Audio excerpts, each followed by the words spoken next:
राजस्थान के तपते रेगिस्तान के बीचों बीच बसा था कर्णगढ़ गांव। ये गांव देखने में एक आम ग्रामीण बस्ती जैसा ही था। चारों ओर मिट्टी के छोटे छोटे घर, संकरे कच्चे रास्ते और दूर दूर तक फैले रेतीले टीले। दिन में ये गांव पूरी तरह जीवंत रहता था। बच्चे खेलते, मवेशी खेतों में घूमते और औरतें अपने घरों के बाहर चौपाल जमाती। लेकिन जैसे ही सूरज ढलने लगता, इस गांव की हवा में एक अजीब सा सन्नाटा पसर जाता। लोग जल्दी जल्दी अपने काम समेट लेते और दरवाजों को अंदर से बंद कर लेते। गांव में एक पुराना रहस्यमयी मंदिर था, काल भैरव मंदिर। यह मंदिर गांव के बाहरी हिस्से में एक ऊंची पहाड़ी पर स्थित था। दिन के उजाले में भी मंदिर पर एक अजीब सी वीरानी छाई रहती थी। इसकी दीवारों पर पड़े गहरे दरारों ने मानो इसकी पीड़ाओं को कैद कर रखा था। मंदिर के विशाल द्वार पर लगे लोहे के किवाड़ जंग खा चुके थे और उसके ऊपर उकेरी गई शेरमुखी मूर्तियां धूप और बारिश से घिसकर लगभग धुंधली पड़ चुकी थीं। इस मंदिर के बारे में गांव में कई भयावह कहानियां प्रचलित थीं।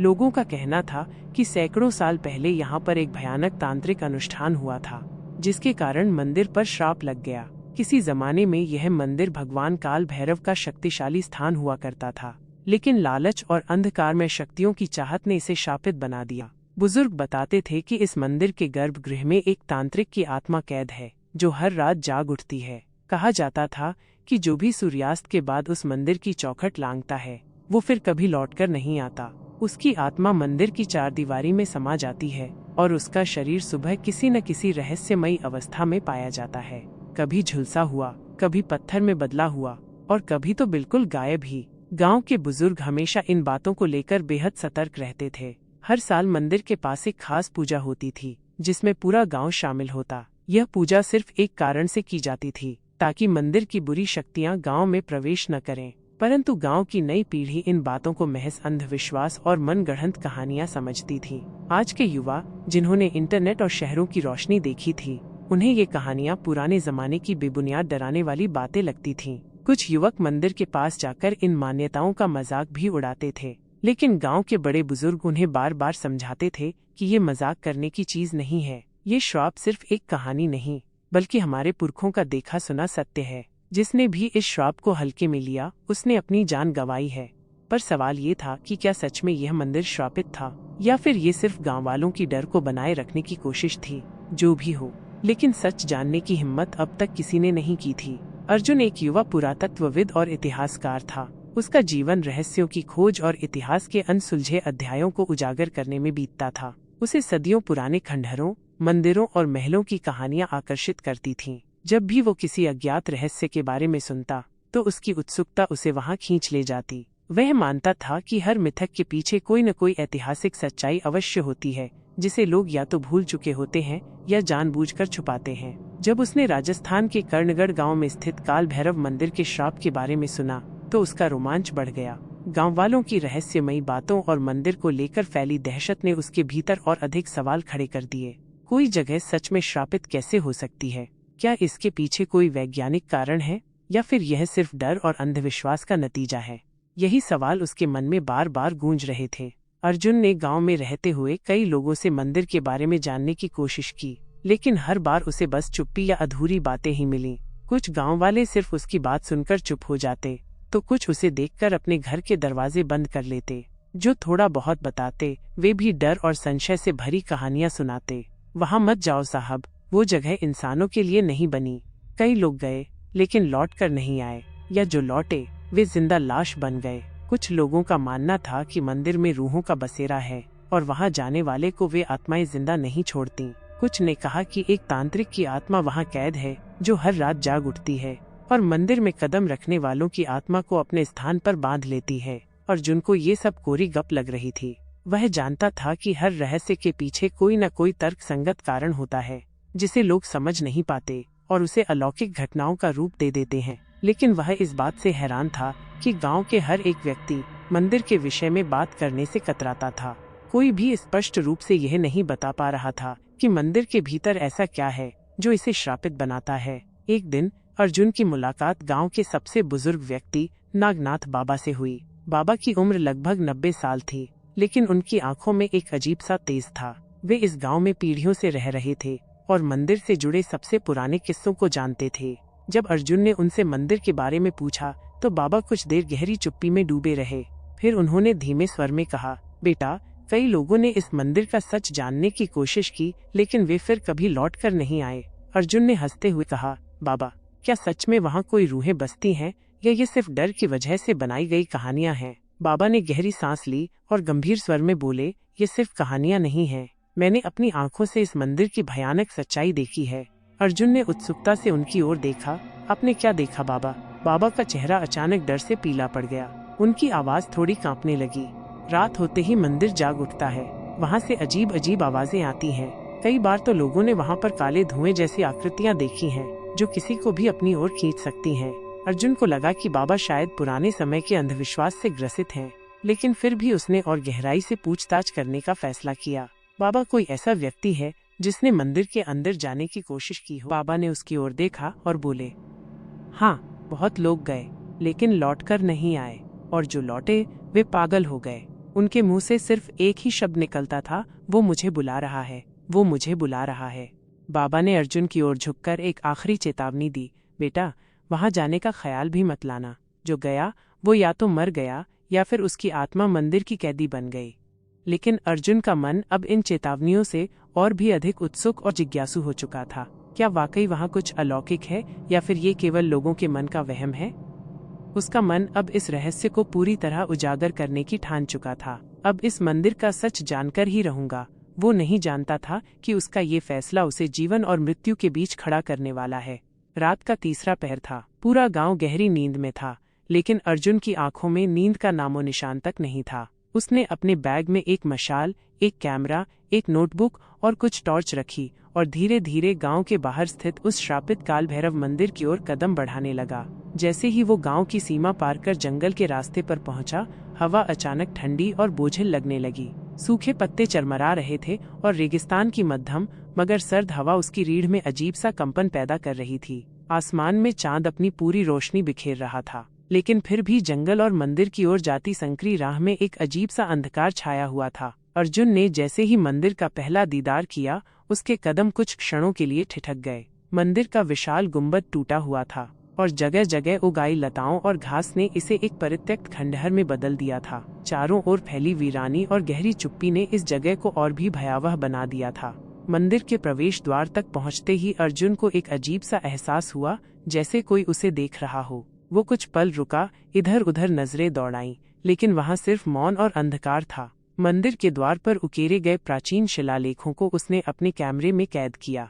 इन शिलालेखों में कुछ शब्द अब भी स्पष्ट पढ़े जा सकते थे, जो इस द्वार को पार करेगा वो अपने जीवन का त्याग करेगा। अर्जुन हल्का सा मुस्कुराया, बस यही देखना है कि कितनी सच्चाई है इसमें। उसने मंदिर के विशाल लकड़ी के किवाड़ पर हाथ रखा। दरवाजा सैकड़ों साल पुराना था, लेकिन जैसे ही उसने हल्का सा धक्का दिया, वो आप ही चरमराते हुए खुल गया, जैसे किसी ने भीतर से इसे खोल दिया हो। अंदर अंधेरा बेहद घना था। अर्जुन ने अपनी मशाल जलाई, जिससे मंदिर की दीवारों पर पड़ रही परछाइयां और भी डरावनी लगने लगीं। मंदिर के अंदर का दृश्य दिल दहला देने वाला था। मंदिर की दीवारों पर उकेरी गई मूर्तियों और चित्रों ने अर्जुन को चौंका दिया। ये चित्र रक्त बलि और तांत्रिक अनुष्ठानों के प्रमाण थे। कुछ आकृतियां एक विशाल काले पत्थर के शिवलिंग के सामने झुकी हुई मानव आकृतियों को दर्शा रही थीं, और उनके ठीक नीचे रक्त से बने चिन्ह दिख रहे थे। अर्जुन ने अपने कैमरे का फ्लैश ऑन किया और तस्वीरें लेने लगा। जैसे ही उसने पहला फोटो क्लिक किया, मंदिर के अंदर तेज हवा चलने लगी। अर्जुन के कानों में धीमी फुसफुसाहट गूंजने लगी। अर्जुन, वह एकदम ठिठक गया। उसकी रीढ़ में एक सिहरन दौड़ गई। उसने तुरंत इधर उधर देखा, लेकिन वहां कोई नहीं था। तभी अर्जुन की नजर मंदिर के बीचों बीच रखी एक काले पत्थर की मूर्ति पर पड़ी। ये मूर्ति सामान्य मूर्तियों से अलग थी। मूर्ति के चेहरे पर एक भयावह मुस्कान थी।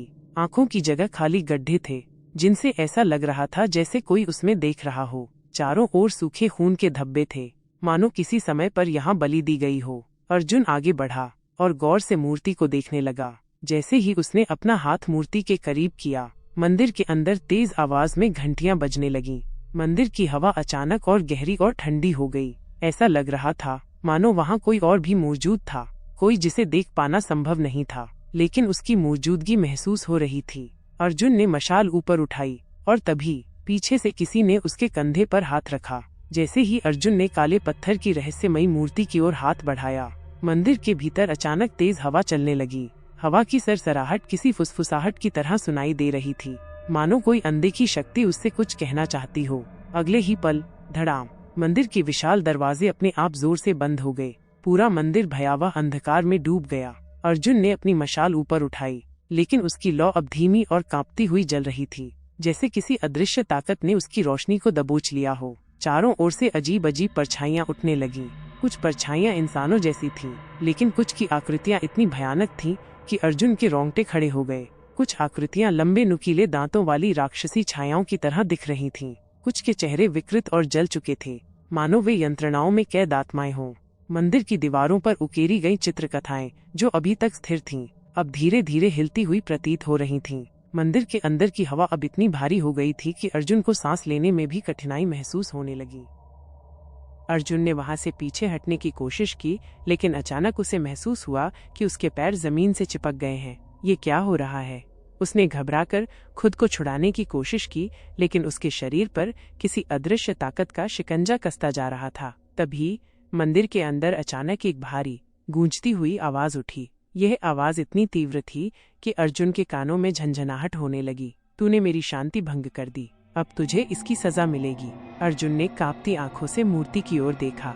मूर्ति के ठीक सामने एक काले धुएं से बनी आकृति प्रकट हो रही थी। वह हवा में तैर रही थी, लेकिन उसका गहरा काला शरीर सजीव लग रहा था। उसकी आंखों से लाल अंगारों जैसी रोशनी निकल रही थी।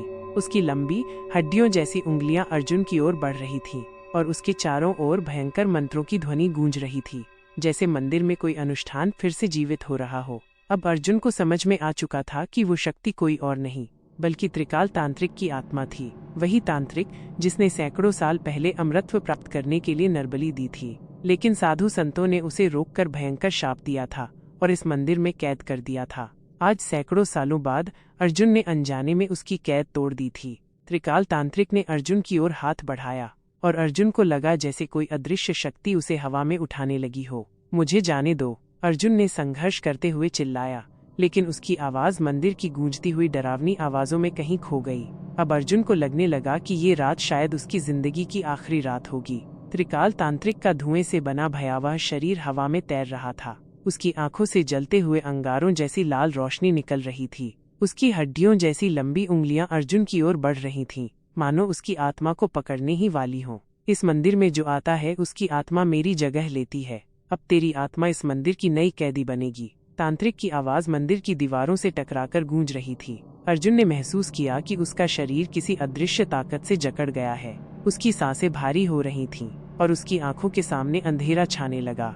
अर्जुन ने खुद को छुड़ाने के लिए पूरी ताकत लगा दी, लेकिन उसके हाथ पैर जैसे किसी जंजीर से जकड़ दिए गए थे। वो हवा में लटका हुआ था, और धीरे धीरे उसकी आत्मा उसके शरीर से अलग होने लगी। उसे ऐसा महसूस हुआ कि उसकी चेतना मंदिर के अंधकार में खोती जा रही है। तभी अचानक उसे कुछ याद आया। गांव के मंदिर से लाया हुआ पवित्र त्रिशूल। अर्जुन ने पूरी शक्ति बटोरी और अपनी उंगलियों को हिलाने की कोशिश की।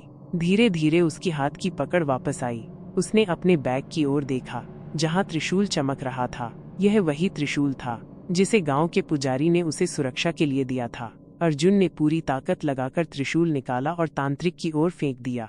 त्र्यंबकेश्वराय नमः। त्रिशूल सीधा तांत्रिक के काले धुएं वाले शरीर में धंस गया। जैसे ही त्रिशूल ने तांत्रिक को भेदा, मंदिर जोर जोर से गर्जना करने लगा। पूरे मंदिर में भूकंप जैसा कंपन होने लगा। नहीं, यह कैसे संभव है? तांत्रिक भयानक आवाज में चीखा। उसके चारों ओर आग की लपटें उठने लगीं। उसका काला धुआं बिखरने लगा, और उसकी आकृति धीरे धीरे विकृत होकर मिटने लगी। मंदिर की दीवारें एक एक कर गिरने लगीं।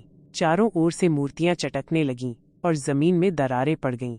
ऐसा लग रहा था जैसे पूरा मंदिर किसी गहरे अंधकार में समा रहा हो। अर्जुन ने पूरी ताकत से बाहर की ओर भागने की कोशिश की, लेकिन जैसे ही वो मंदिर के द्वार के करीब पहुंचा, उसे महसूस हुआ कि कोई उसे पीछे खींच रहा है। अचानक अर्जुन की आंखें सफेद हो गईं। उसका शरीर झटके खाने लगा, और उसने महसूस किया कि उसकी आत्मा उसके शरीर से बाहर खींची जा रही है। ये नहीं हो सकता, मैंने तांत्रिक को हरा दिया। फिर यह क्या हो रहा है? तभी मंदिर की टूटी हुई मूर्तियों से सैकड़ों आत्माएं निकलने लगीं। वे सब हवा में घूम रही थीं, जैसे किसी ने उन्हें कैद से मुक्त कर दिया हो। लेकिन एक आत्मा अलग थी, त्रिकाल तांत्रिक की आत्मा।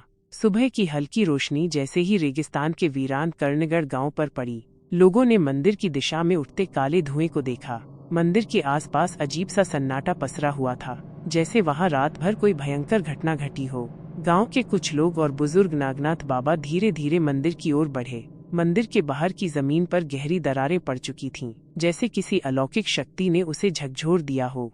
अचानक गांव वालों की नजर मंदिर के प्रवेश द्वार के पास पड़ी अर्जुन का कैमरा और उसकी जली हुई मशाल।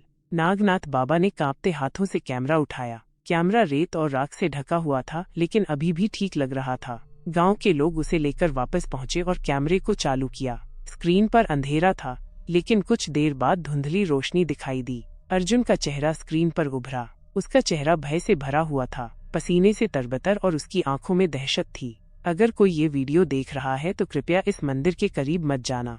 यहाँ जो है वो इंसान नहीं, यह जगह श्रापित है। इतना कहकर अर्जुन का चेहरा अचानक कैमरे में धुंधला हो गया और फिर एक भयानक चीख गूंजी। गांव के लोग सहम गए।